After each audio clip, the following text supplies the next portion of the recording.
Welcome to the Sovereign Futures podcast. I am your host, Yvonne de la Flor.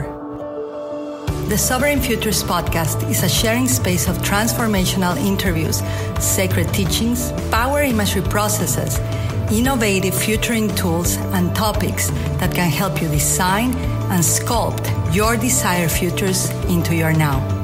Some of our podcasts will be translated into Spanish to bridge cultures where we share the journey of consciousness together. Welcome to the Sovereign Futures podcast. I am your host, Yvonne de la Flor. I am so excited for the episode of today because I am talking about a topic. Well, not me. Look at my ego lurking into at the beginning of the podcast. I am talking with my beautiful guest, a topic that I haven't spoken of in more than a year, in more than, I don't know how many episodes we are in now, which is divine feminine leadership. It is so close to my heart, this topic. And the beautiful lady, leader, woman, mother, spirit, soul that is here today as a guest. I'll introduce her to you in a moment.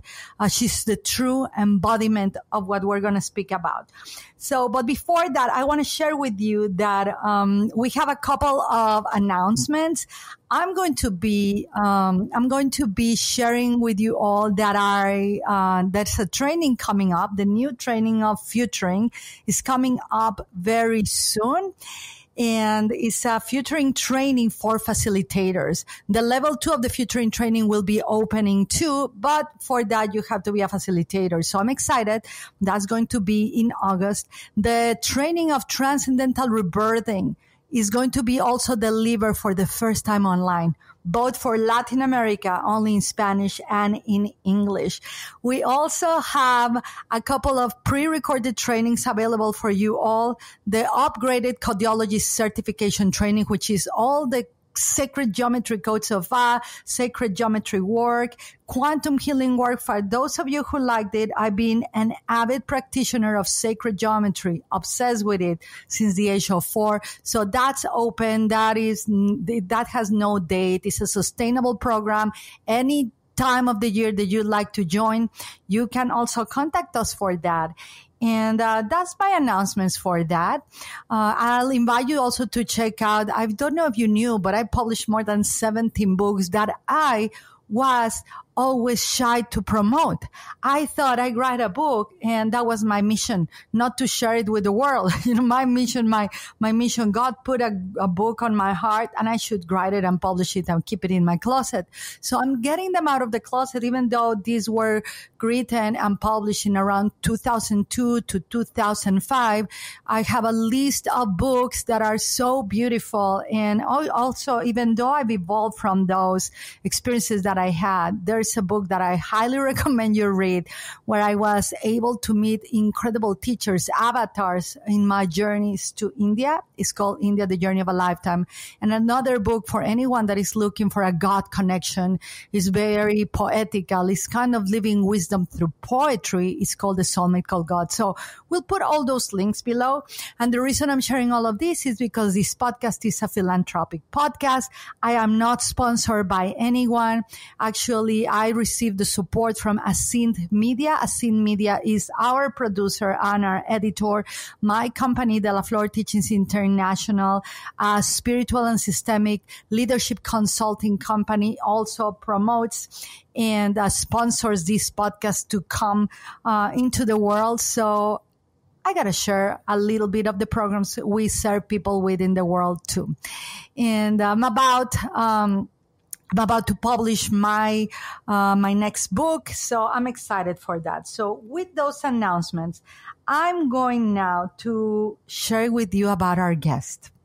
My beautiful guest is truly, I'm going to call her, it's more than a spiritual entrepreneur. It's like a mystical, shamanic business entrepreneur. She has like all the divine archetypes of the mother, of the wizard, of the shaman, of the lover, of the beloved, of the mystic, all of them in her heart. I know because I've been knowing her for for a while now, and I am a witness of the embodiment and the congruency of her work and her core values. Her name is Dawn Elle Davis. She's a soul and business oracle and mentor who guides women to step into their majesty and prosperity by accessing their unique soul gifts, activating their divine blueprint and planetary mission to become impactful light leaders. I love this. Light leaders and change agents. She provides various ways for women to work with her through one-on-one, group masterminds, workshops, a membership portal, and retreats. You can find Dawn and connect with her on her Instagram. It's her name, Dawn Elle Davis, or in her website, livingyourlight.com. I want to add a little bit onto that because I've met her. She truly is so intuitive. She's also a futurist. She also has, she's one of the few in the world certified as a futuring facilitator. Her intuition is so on point, everyone. It's so on point. I know her. I know how she taps into spirit, how she reads the field. Plus, she's really an incredible businesswoman. So with that introduction, I'm going to hand out the microphone to Dawn.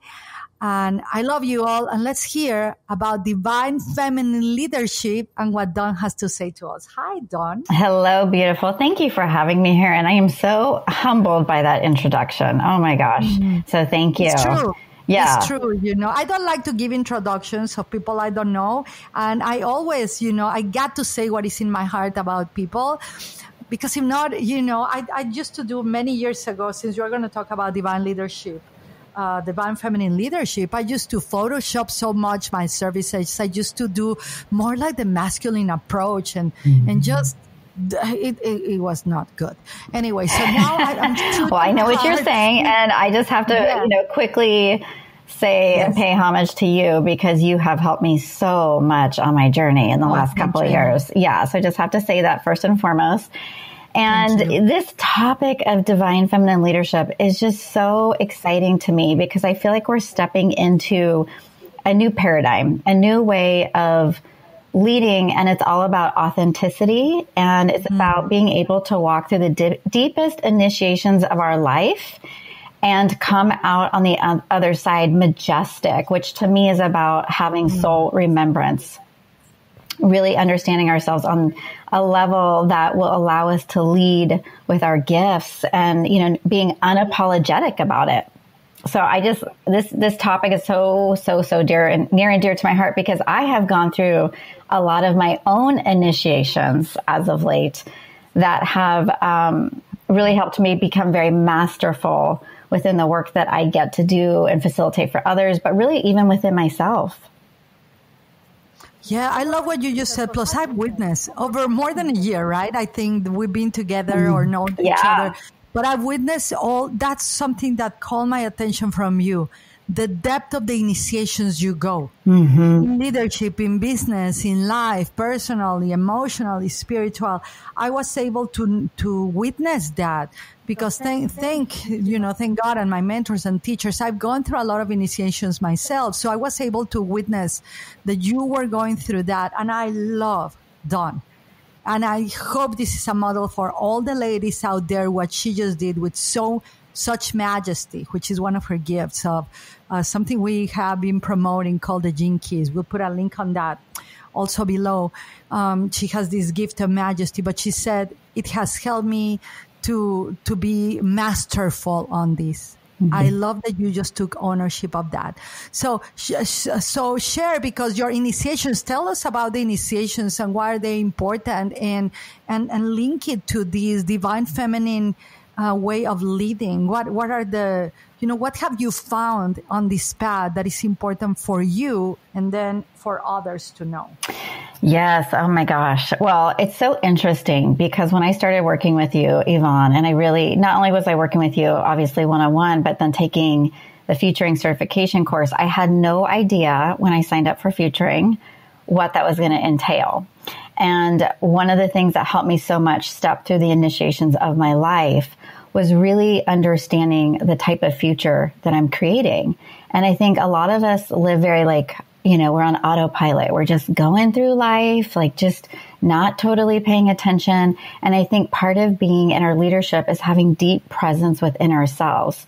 And we're so conditioned to move so fast through this life and to hustle. And I am all about, showing up and doing hard work. But I found when I slowed down and really came into the awareness of my body and started really thinking about, like, what am I creating? What am I showing up for? What am I devoting my energy and attention to in my life? And when I started to see that, I started to realize that in a lot of ways, I was creating chaos. And that was okay, yes. Right? And it was okay. Yeah. But part of my initiation was realizing that the chaos was going to lead me to the harmony that I really wanted within myself. Wow, Dawn, you just dropped the mic. The chaos was leading me. We got to write this down. That's going to be a quote for our copy. The chaos was leading me to the harmony within myself. Wow, say a little bit more of that. I just felt it in the whole core of I have never heard it put that way. Well, wow. I think part of being a leader is realizing sometimes, we show up online and we want to present a certain image, and then behind closed doors, we're going through things. And, I'm pretty transparent with my clients and the people I serve, but that chaos was happening a lot in my personal life. And when I really slowed down, and I will never forget, we had this class where you spoke about quantum entanglement and, how the people we're surrounding ourselves with. And you always hear that, like, oh, the top 5 people that you surround yourself with are the people that you're really going to be, right. Emulating and taking on their energy. But it really took on a whole new level for me when I realized and was still enough within myself and came in, really listened to my inner authority and my intuition of what I wanted to create for my life. And I realized through quantum entanglement and some other things that were happening within my relationship and my, former marriage, that I was not going in the direction that was really serving my highest. So I felt like, looking at my life, like I was very addicted to my human needs. And wow. Okay. I got to pause you. Did you just say you were very addicted to your human needs? Yes. Okay. You are just pouring medicine and wisdom on this podcast. It's I want to pause you that because that is just in that moment for anybody listening right now, write it down. And actually, I'm writing it down on my phone. I'm making notes because what needs am I addicted to that keep me away from my greatness, my majesty, and myself? I really love that you just said that. And so what were you addicted to? And everybody, as you hear Dawn saying that, begin to consider this for yourself. Are we addicted to the human need of connection through drama? Are we addicted to the human need of contribution, but through all of our stories of the past? This is incredible, Dawn. So keep enhancing that. Yeah. Yeah, for me, my addiction to my human needs was I was very addicted to the past. And you are so adept at teaching this. And I had these, past trauma patterns from my, childhood that I kept perpetuating through, unconscious behaviors. And I'm a really huge proponent of, slowing down and listening to your intuition and not just, going through the motions. Because when I stopped long enough to take inventory of my life, I realized that these, human addictions to like my old traumas and all that stuff of the past was really keeping me in certain areas of my life looping and not getting past the proverbial glass ceiling. And it was crazy because I'm very deeply connected to my soul, my higher self, right? And I always call it like my cosmic ancient self. And she would speak to me and she, was so deep, I'm very deeply connected to source. And she was always kind of trying to guide me and lead me to these new ways of being. And there came this time, it was almost like I was walking down a road and it was kind of like, which path are you going to take, Dawn? Are you going to continue to go down the known road